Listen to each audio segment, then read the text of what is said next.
If you are a Muslim or you want to accept Islam, but you have a question about Aisha's age in your mind, and you want to know the answer, so this video is for you.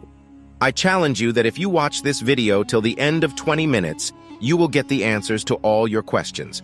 But I will repeat again. The condition is that you have to watch the full video till the end.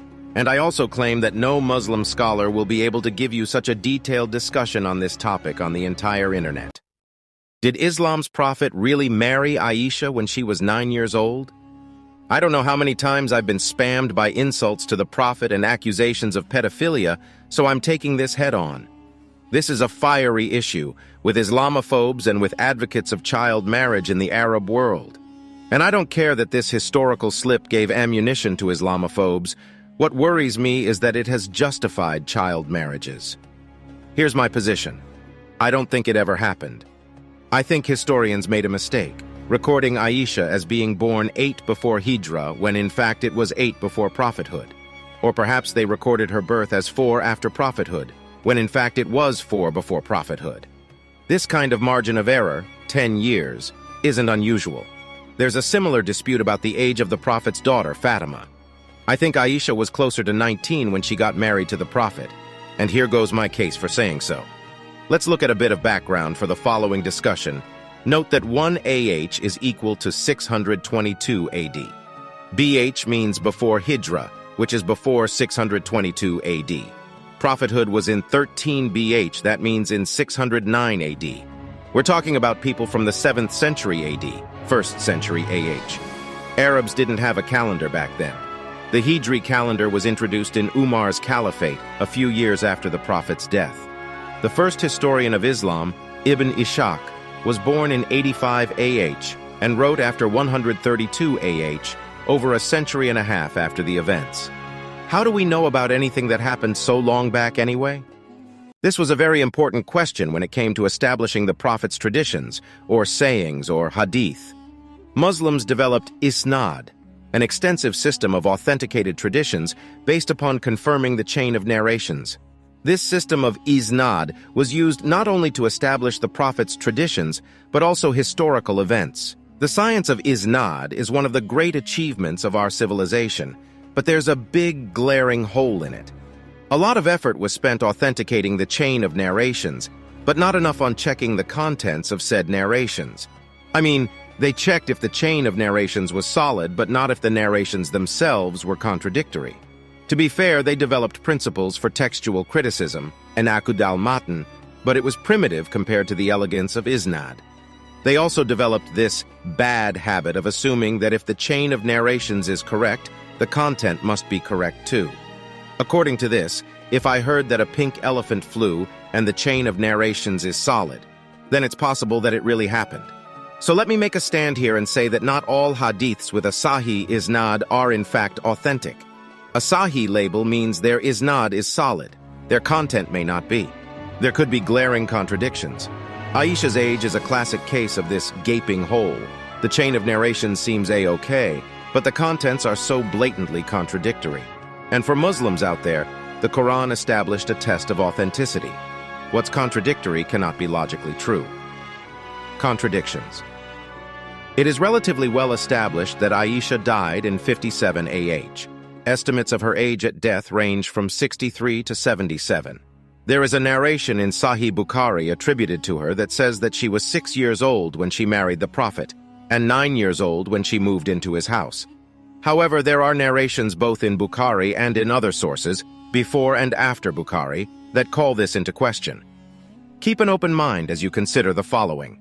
Narrations say that Aisha was 10 years younger than her sister Asma, who died in 73 AH at the ripe old age of 100. By simple arithmetic, that means Asma was born in 27 BH and Aisha in 17 BH. Narrations also say that her father, Abu Bakr, had all his children before the advent of Islam, before 13 BH, which checks out.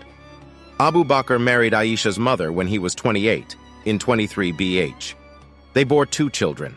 This was an age before birth control. If they got married in 23 BH, it seems plausible they had their 2 children within a few, say 6 years of that date. Narrations also say that Aisha was the 3rd child to accept Islam, along with Ali, born 23 BH, and Zayd, born 35 BH. That should place her age around theirs, say 18 BH, and not over a decade after theirs, 6 BH. Aisha herself claimed to be the 19th person to enter Islam. Impossible if she was born in 6 BH, plausible if in 16 BH or earlier. Other notes arithmetic aside, there are other inconsistencies that scream at you when you read the reports of how the marriage took place. When the Prophet asked for her hand, her mother objected because Aisha was already engaged to a man from Banu Adi. Details suggest that her earlier engagement happened before 13 BH, which would be impossible if she was born in 6 BH. Aisha gave an account of a main event that happened in 3 BH, Isra and Miraj. Would be impossible if she was 3 at the time. Aisha narrates in Bukhari that when a certain chapter of the Quran was revealed, she was playing as an adolescent. The chapter in question was revealed between 10 BH and 8 BH. This again suggests that she was born between 20 BH and 18 BH. Aisha also gave a detailed, mature account of events of the Hijra itself, 1 AH. Implausible if she was only 6. In 3 AH, a major battle, called the Battle of Uhud, erupted near Medina. The Prophet sent home anyone under 15 years of age, but Aisha played a role in the battle, carrying water from Medina to the soldiers on the battlefield. At 9 years old? In fact, there are indications that Aisha was on the scene at the Battle of Badr in 2 AH, which would be extremely unlikely if she was a child of 7 or 8 years. The role of historical political agenda. The final dimension I'd like to add is how traditions may have been modified or totally invented to serve political agenda. Always have a red flag go on in your head when you hear a tradition that could have served a convenient political role. Aisha outlived the Prophet by some 40 years. She was a major narrator of his traditions, over 2,000 hadiths. Aisha was very highly respected and renowned, not only as an Islamic scholar and authority, but also as a political figure. The early Islamic State ran through turbulent times as its founding ideas clashed with the culture of 7th century Arabia. During this period, Aisha became entangled in events that followed the murder of the third caliph, Uthman, in 35 AH. These events brought Aisha into brief but bitter clash with the fourth caliph, Ali, who is sanctified by the Shia. This clash took place in 37 AH. The traditions were not collected and authenticated until over a century later. The compiler of the first Sahih, al-Bukhari, was born in 194 AH, 157 years after these events. Between the actual events and their compilation, the chain of narrations traveled over some very rough socio-political ground. Needless to say, many a faction had more than a passing interest in bending the contents of the traditions one way or another. Aisha lived and died in Medina, but the narrations concerning her age at marriage do not arise from or pass through Medina at all. They were only reported in Iraq, where certain socio-political forces had an interest in discrediting her as a source. The narrations all go back to Aisha's grandnephew, who lived in Medina all his life but moved to Iraq as an old man. It is therefore highly suspicious how these narrations were known only in Iraq but not in Medina at all. Historians didn't critically examine the contents of what they're narrating until Ibn Khaldun in the 8th century AH. Not everything you find in a history book is a fact. Otherwise, we must assert that Icarus really did fly on wings of wax. Who will object loudest? Before I end, I'll predict who will object to what I presented. 3 groups: Islamophobes, radical Salafis, and radical Shias. The first group, Islamophobes, don't like it when facts come in the way of a juicy nugget of hate fodder. The second group, radical Salafis, have sanctified the chain of narrations to the point of making it a second Quran. The third group, radical Shias, dislike Aisha and may wish to make her appear too young to have real knowledge of Islam. Let me reassure my Western and non-Muslim friends that the vast majority of Muslim replies were positive. In fact, the loudest protests so far were from Islamophobes who thought that this was a hard fact. It's not. At the very least, it's debatable. There were also protests from some tradition-bound Muslims who sanctify traditions and narrations, a point that I'll try to get to today. Of course, I didn't tweet this in Arabic yet, still debating that with myself, so that would be the real test of intolerance. In fact, if you want to take just one thing away from this, It's that Aisha's age is a subject of debate and is not a hard fact. I prefer to start by presenting my new arguments and then getting to last session's talking points. So here goes. New argument. Is a 13-year-old girl as tall as a full-grown man? An argument that was pulled last session concerns an incident where Aisha and the Prophet watched an Abyssinian dance in the mosque. Supporters of the later date cite the incident in support of their view when it actually invalidates their view, as I'll explain. Aisha said she wanted to watch the dance, and at the time the Prophet's wives were not to be seen in public, so she stood behind the Prophet and watched, in her own words, with my chin over his shoulder. This incident happened in 7 AH when, according to the later date, Aisha must have been 13 years old. Now I ask, how likely is it that a 13-year-old girl was about the same height as a full-grown man to look over his shoulder? We know that the Prophet was not short, but was of average height compared to men around him. If we accept that Aisha was 23 at the time, then it's far more likely she was tall enough to look over the Prophet's shoulder. Note, I could go into a lot more detail discussing this argument, but I do not intend to just yet. Suffice it to say that there's no mention in the narration that the Prophet was carrying Aisha, or that she was standing on a stool or chair. These explanations are also quite implausible. If you're interested in further details, you could contact me directly. New argument. How old was Aisha's mother when she had her? Aisha's mother, Ruman, got married to her father, Abu Bakr, in 23 BH when Abu Bakr was 28 years old. At the time, Ruman had a previous marriage, she was widowed, and had a previous child. Details indicate Ruman's son from the previous marriage was grown up, 10 years, at the time she married Abu Bakr. Putting it all together, Ruman seems to have been 32 years old at the time of marriage, meaning she was born around 55 BH. If we accept that Ruman had Aisha in 6 BH, that would mean she was 49 years old when she had her. Now, I'm not saying it's impossible for a 49-year-old woman to have a child, but it's just not as likely. However, if we accept that Aisha was born in 16 BH, that makes Ruman 39 at the time, which is rather more likely. Fact. A 45-year-old woman has 1% chance at conceiving today, in the 21st century, thanks it betwixt two greens. For a 49-year-old woman to conceive and have a healthy child would have been considered at least noteworthy and probably miraculous. New argument. How old was Aisha in relation to her older brother Abdul Rahman? Abu Bakr and Ruman had their first child in 24 BH, a boy called Abdul Rahman, whose age is quite well established.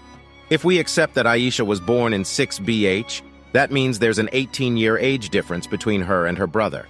Now, if a woman had a child, then had no children for 18 years, and then had another child, it's something that people mention. I mean, even today, such a huge age gap is noteworthy, and historians back then noted things far more mundane. Point. No children for 18 years, followed by a child, would not only be noteworthy, but would appear a miraculous and portentous birth. This was the case with John the Baptist. Thanks at cat_Missouri. However, I found no mention anywhere that Ruman had two children 18 years apart. Therefore, I find it far more likely that she had her second child around 16 BH, 6 years or less, after the first. This is also in line with Abdul Rahman dying in 53 AH, 5 years before Aisha of old age. New argument. What was Aisha's age as compared to Abu Sa'id al-Khudri? Aisha was a very famous and sought-after scholar in the 40 years that she outlived the Prophet. In a particular instance, a companion called Abu Sa'id al-Khudri gave a fatwa contradicting her own, which wasn't uncommon. Hearing this, Aisha said, "What would Abu Sa'id al-Khudri know about hadith? He was only a small child." Now, Abu Sa'id al-Khudri was born around 11 BH. Accepting the later date makes him 5 years her senior. Would she call him a small child if he's 5 years her elder? I very much doubt so. However, if we accept that she was born before 16 BH, that would make her 6 years older than him. Note, we can establish the age of Abu Sa'id al-Khudri since he showed up at the Battle of Uhud in 2 AH, but was turned back due to his age. But by 5 AH during the Battle of the Trench, he was of fighting age and joined the men. New argument. What was Aisha's age as compared to Masruq bin al-Ajda III? Masruq was a well-known personality who never met the Prophet, but met his companions including Abu Bakr himself. Putting the details of his early life together, we can conclude that Masruq was born at or before 4 BH. Now in the later years, Aisha called Masruq her son, even one of my children, the most beloved among them. In fact, a contemporary personality, Al-Shu 3 said that Aisha all but adopted Masruq. Now, if we accept that she was born in 6 BH, how can she call a man only 2 years younger than her child? But if we accept that she was born in 16 BH, that makes her 12 years his senior, which makes far more sense. Note, we can establish the age of Masruq, since he met Abu Bakr and prayed behind him, was an adult by Umar's time, and fought at the Battle of Qadisiyah in 15 AH. New argument. What was Aisha's age at the incident of the accusation? In 5 AH, a false rumor spread in Medina that Aisha had committed adultery. This is referred to as the incident of accusation. Now, if we accept a later date of birth, that would mean she was just 11 years old at the time. Her mother, Ruman, consoled her, describing her as a beautiful woman, which inspires jealousy and gossip. Now, would Ruman refer to an 11-year-old girl as a beautiful woman? I say it's very unlikely, but far more likely if she was 21 years old at the time. These are my 5 or 6 new arguments. I don't know if any of them alone is solid, but put together they say something. Answering the apologists, it was normal. Apologists argued that it was normal for a young girl to get married back then. Not even the Prophet's enemies criticized him. That much is true. The fact that not even the Prophet's enemies criticized him for the marriage shows that nothing out of the ordinary had happened.